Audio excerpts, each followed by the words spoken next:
Hello everyone, welcome to my YouTube channel let's study साथ साथ। तो जैसा कि आपको पता है, इस चैनल पर हम डेली इंग्लिश लिटरेचर और इंग्लिश ग्रामर के प्रैक्टिस सेट सॉल्व करते हैं।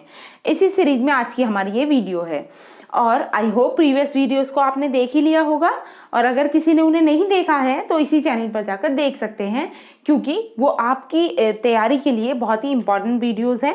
तो उन्हें प्लीज़ देखिए, ठीक है। और चलिए फिर शुरू करते हैं आज की सीरीज़। फर्स्ट क्वेश्चन, यहाँ मैं कुछ लिटरेचर से रिलेटेड क्वेश्चंस लेकर आई हूँ जिन्हें हम सॉल्व करने वाले हैं। तो फर्स्ट क्वेश्चन देख लेते हैं। फर्स्ट क्वेश्चन है, Hamlet was written by Shakespeare. ये तो सभी को पता है कि हैमलेट किसके द्वारा लिखा गया है, शेक्सपियर के द्वारा। लेकिन अगर ये पूछ लिया जाए कहीं पर the Hamlet was written by, the Hamlet नाम का वर्क किसने लिखा है, ठीक है, तो ये बताना है। ऑप्शन है आपके पास मेलवेली, गाल्सवर्दी, पॉप, फॉकनर। क्या होगा इसका राइट आंसर? फॉकनर मतलब विलियम फॉकनर, अलेक्जेंडर पॉप, ठीक है, जॉन गाल्सवर्दी, इनमें से कौन है? सोचिए और आंसर कीजिए।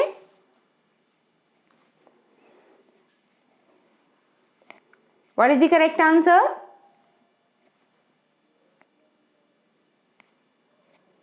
देखिए, इसका जो करेक्ट आंसर है वो है William Faulkner. Option number D is the right answer.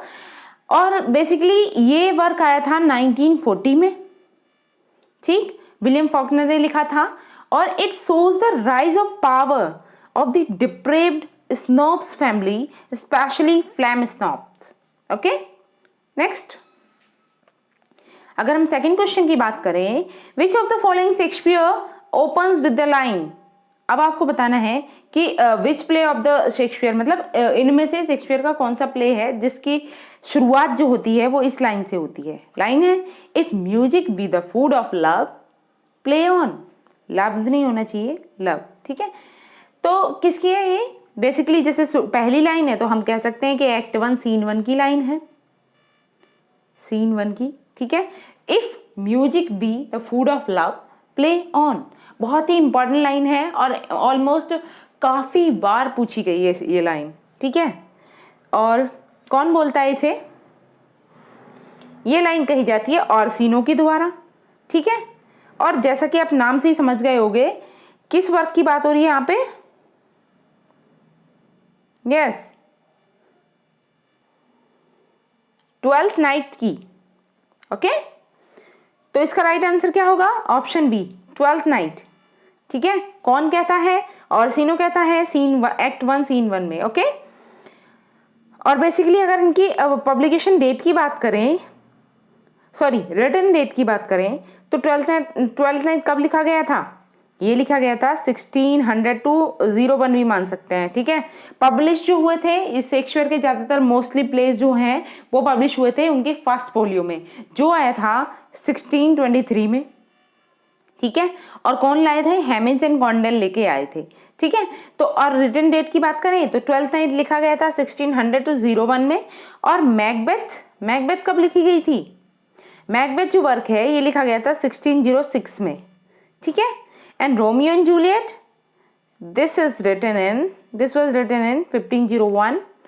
And बचा है हमारे पास टेम्पेस्ट रिटन हुआ था 1610 में, ठीक है। तो सभी की रिटन डेट ध्यान से रखनी है क्योंकि शेक्सपियर के ही मोस्ट इंपॉर्टेंट वर्क हैं ये सभी।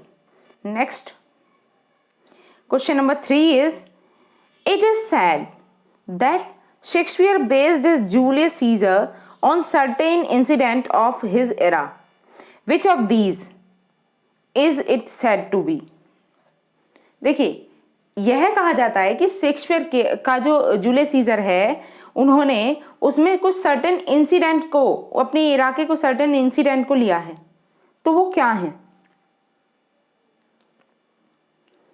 Options are execution of Sir Walter Raleigh, next is the formation of trade relation with the east, the rebellion of the Duke of Essex, the supremacy of Spain on land and sea। तो कौन से incidents हैं? सोचिए और answer कीजिए।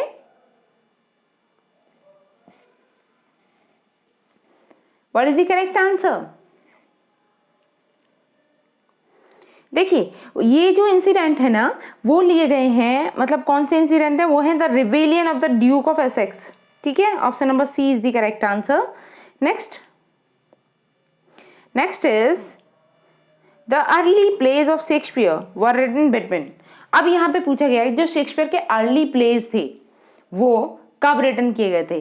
जैसे कि अगर हम कहें कि शेक्सपियर की जो फोर ग्रेट ट्रेजेडीज हैं उनके राइटिंग पीरियड कौन सा था, रिटन पीरियड, तो वो मोस्टली 1600 से 1606 या 5 के 6 के बीच में लिख गई थी। ठीक है, हुक्म से हम उन्हें समझ भी सकते हैं, HOKM। ठीक है, इससे क्या है, H for Hamlet, O for Othello, K for King Lear, M for Macbeth.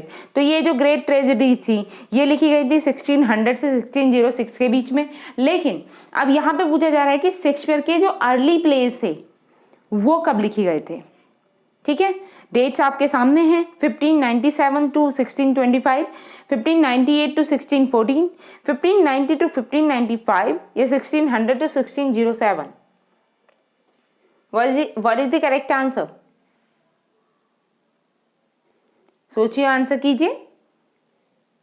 जैसा कि आपको पता ही है कि शेक्सपियर का जो लिटरेरी करियर था वो मोस्टली 4 पीरियड्स में डिवाइड था, और यहां पर उन 4 पीरियड्स में से फर्स्ट पीरियड की बात हो रही है। ठीक है, ऐसे मान लीजिए, अर्ली पीरियड मतलब सबसे पहले वाला। तो इसका राइट आंसर क्या हो जाएगा? इसका राइट आंसर है 1590 to 1595, option number C is the right answer. ठीक है, his first period date from his arrival in London 1595। Okay, next अगर हम देखें, which of Shakespeare's tragedies is called the tragedy of reflection. अब आपको बताना है कि शेक्सपियर की वो कौन सी ट्रेजेडी है जिसे हम ट्रेजेडी ऑफ रिफ्लेक्शन भी बोलते हैं। सोचिए, आंसर कीजिए। Options are King Lear, Hamlet, Macbeth, Othello. What is the correct answer?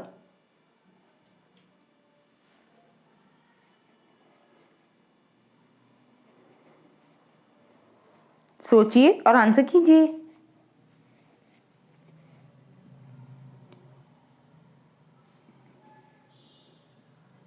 इसका राइट आंसर क्या होगा?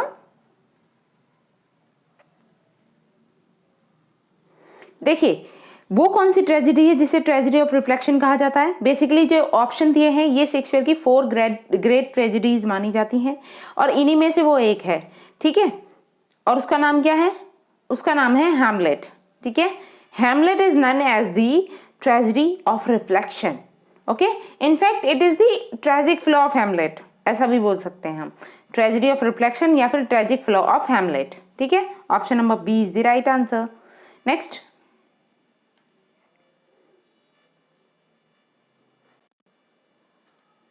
Question 6, in which play of Shakespeare do we find these line. अब बताना है कि शेक्सपियर के कौन से प्ले में, मतलब ऑप्शंस में से कौन से प्ले में ये लाइन हमें देखने को मिलती है।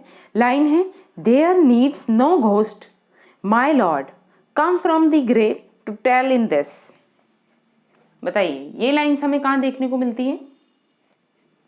और बेसिकली आज की वीडियो को आप ये समझ सकते हो कि ये शेक्सपियर स्पेशल है, क्योंकि इसमें मोस्टली क्वेश्चन शेक्सपियर से लिए गए हैं। ठीक है, शेक्सपियर का कौन सा प्ले है जिससे ये लाइन ली गई है? लाइन है, there needs no ghost my lord come from the grave to tell in this.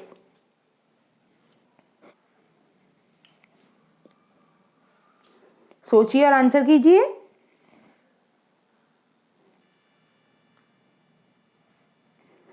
देखिए इसका करेक्ट आंसर क्या है? इसका करेक्ट आंसर भी है Hamlet, option number C is the right answer.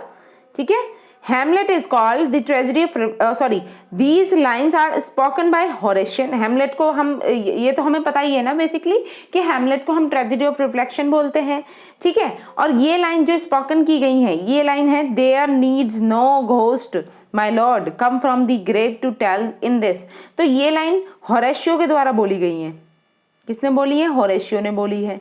ठीक है, और किससे कहता है ये? हैमलेट से।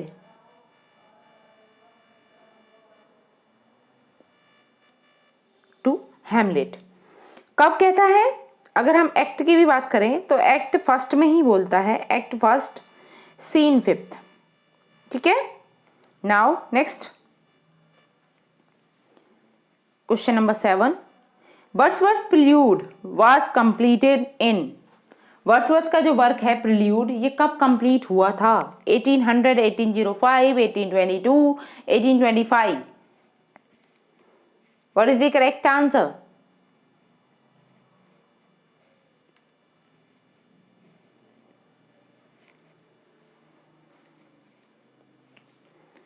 देखिए, द प्रिल्यूड जो है शेक्सपियर का बहुत ही फेमस वर्क है और मोस्ट इंपॉर्टेंट वर्क की कैटेगरी में रखना है इसे। इसकी फर्स्ट लाइन और लास्ट लाइन भी पता होनी चाहिए।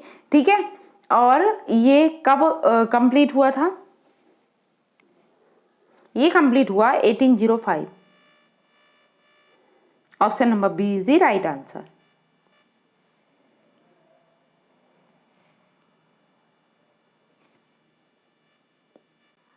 Question number 8 is, just a minute. Okay. Question number 8. Apart from tales of Shakespeare, Lamb's work for children only includes. इसमें कहा गया है कि apart from Tales of Shakespeare, मतलब लैम्ब ने जैसे कि शेक्सपियर के विषय में भी बहुत सारे वर्क लिखे हैं, उन्हीं में से एक है टेल्स ऑफ शेक्सपियर। अब ये पूछा गया है कि टेल्स ऑफ शेक्सपियर के अलावा Lamb's work for children only includes, और लैम्स ने वर्क किया है चिल्ड्रंस के लिए।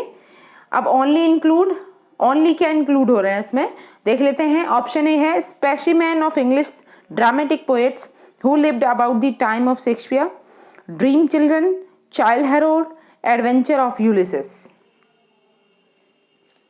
What is the correct answer?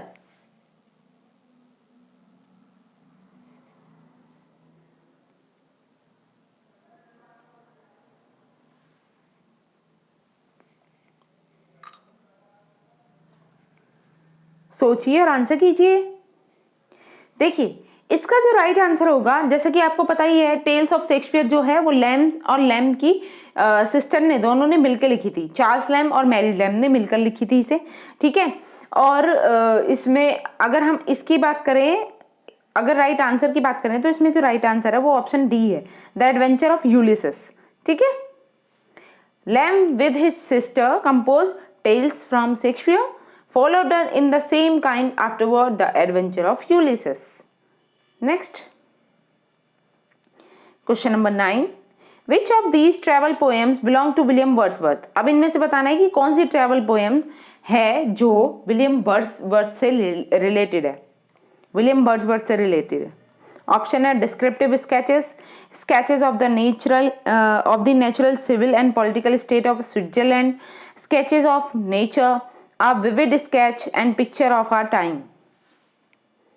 What is the correct answer?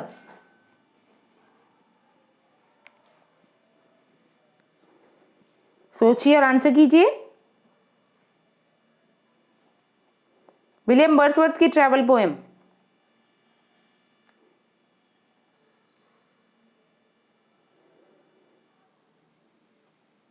क्या होगा इसका राइट आंसर? देखिए, वर्ड्सवर्थ की जो मोस्ट इंपॉर्टेंट ट्रैवलिंग पोएम है वो है डिस्क्रिप्टिव स्केचेस। ठीक है, option number A is the right answer. Wordsworth published poem descriptive sketches, ठीक है, एन इवनिंग वॉक, कब पब्लिश की थी? 1793 and wrote a verse tragedy the borderers. ठीक है, तो इसका राइट आंसर है descriptive sketches. Option number A is the right answer. Next, 10. What is euphony? Euphony का मीन्स क्या होता है? ऑप्शन है pleasant sound, serious sound, bitter sound, mixed sound. What does it mean euphony? देखिए, euphony का जो mean होता है ना, वो होता है प्लीजेंट साउंड। ठीक है, option number A is the right answer, pleasant sound. Next is 11. Who has written Cymbeline? अब आपको बताना है कि सिम्बलिन किसने लिखी थी।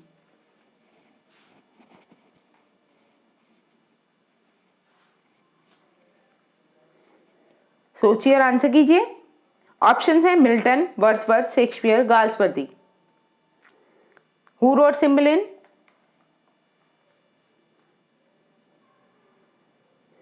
देखिए सिम्बलिन जो वर्क है ना वो भी विलियम शेक्सपियर का ही है। Option number C is the right answer. Shakespeare का के जैसे हमने उनके करियर को 4 पार्ट में डिवाइड किया था, तो ये सबसे लेटर पार्ट में दिखाई देती है हमें, सबसे लास्ट फेज में लिखी थी उन्होंने अपनी लाइफ के। ठीक है, तो हम कह सकते हैं कि 4th पीरियड में है। ठीक है, 4th पीरियड लेट एक्सपेरिमेंट। ठीक है, और इसके साथ ही साथ और कौन से वर्क लिखे थे शेक्सपियर ने 4th पीरियड में? वो लिखे थे, एक तो था कॉरिलिनियस, ठीक है, पेरिक्लीज और सिम्बेलिन हो गया, और नेक्स्ट है Winter's Tale and the Tempest. ठीक है, ये सारे वर्क 4th पीरियड में ही लिखे गए थे। और ये कब लिखी गई थी सिम्बेलिन? ये लिखी गई थी 1609 को। ठीक है, ये भी बात आपको ध्यान रखनी है। Next 12, who married Cordelia even though she doesn't have a dowry?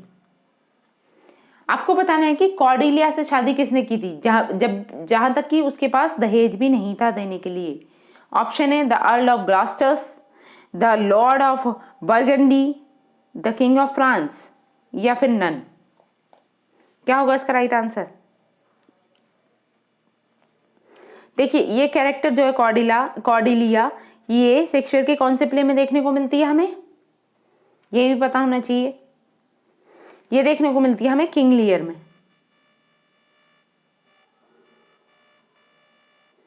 ठीक है, अब आपको बताना है कि कॉर्डेलिया से शादी किसने की थी? सोचिए और आंसर कीजिए।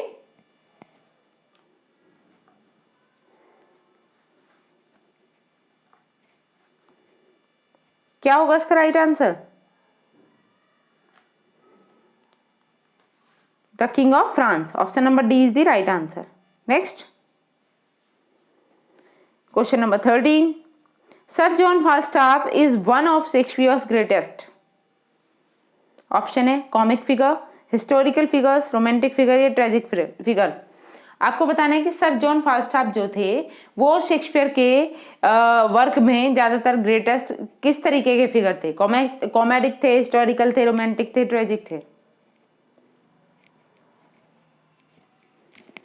सोचिए और आंसर कीजिए। जैसा कि आपको पता ही है कि जॉन फाल्स्टाफ कैसे कैरेक्टर थे? Comic figure. ठीक है, option number A is the right answer. Next question 14, which of these character is not an immortal in the play a Midsummer Night's Dream? Options हैं Cobweb, Quince, Mustard Seed, Oberon. सोचिए answer कीजिए।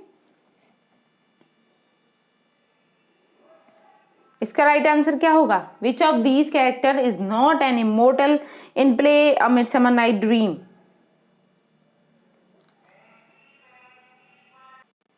क्या होगा इसका right answer? आपको बताना है midsummer Night dream में कौन सा कैरेक्टर इमोर्टल नहीं था। विच of these characters is not an immortal in the play a Midsummer Night dream? देखिए जो 4 कैरेक्टर नीचे दिए ना ऑप्शंस में, इनमें से बताना है बेसिकली। तो इसका राइट आंसर क्या होगा? इसका करेक्ट आंसर है ऑप्शन बी, क्विंस। ठीक है, next question number 15, what other name is Puck भी बोल सकते हो इसे। What other name is Puck known by in the play a Midsummer Night dream? आपको बताना है कि अ मिडसमर नाइट ड्रीम में जो पक नाम का कैरेक्टर है उसका दूसरा नाम क्या था? ऑप्शन है Robin Goodfellow, Robin Redbreast, Robin of Loxley, Robin of Shrewd. What is the correct answer? Yes,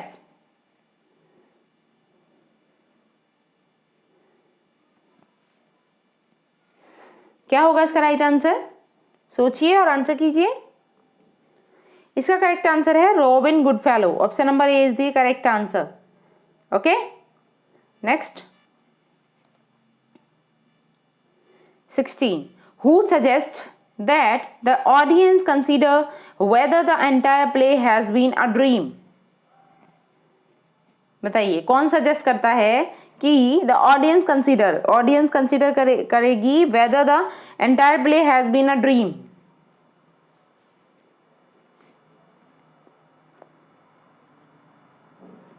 options are Snout, Puck, Titania या फिर Peaseblossom. What is the correct answer? इसका करेक्ट आंसर भी Puck ही है. Option number B is the right answer. Next 17. What does Aeschylus think of Claudio's punishment? बताइए Aeschylus क्या सोचता है क्लूडियो की पनिशमेंट को लेकर. ऑप्शन है he thinks it is deserved, he thinks it is overly harsh, he laws for the crime should be rewritten, he doesn't believe in mercy for Claudio. क्या होगा इसका right answer? Yes,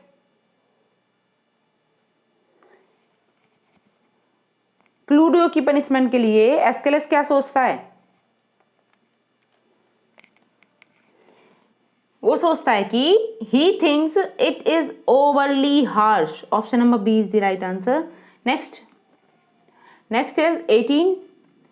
under what condition Angelo let Claudio to live? बताइए किस condition में Angelo Claudio को रहने देता है? If Isabella will sleep with him, Claudio will be banished. If Isabella marries him, if the Duke resign. इसका right answer क्या होगा?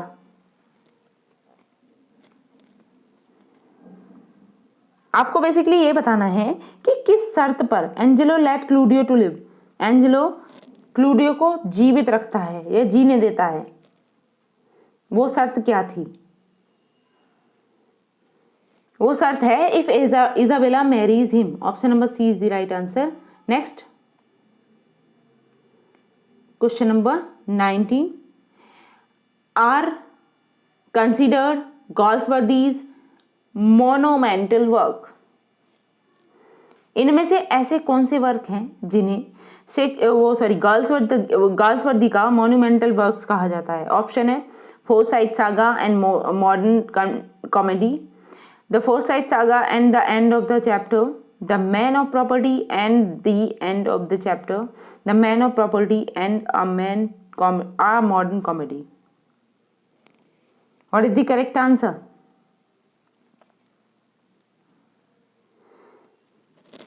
Yes, Galsworthy's monumental works are The Forsyte Saga and Modern Comedy. Option number A is the correct answer. Next 20. Blank है starting में. Is the main theme of most of Galsworthy's plays? Option है family history, fraternity, social problems of his time, love. बताइए John Galsworthy के ज्यादातर plays की theme क्या रही है? Family history, fraternity, social problem of his time या love? तो ये तो बहुत ही इजी है.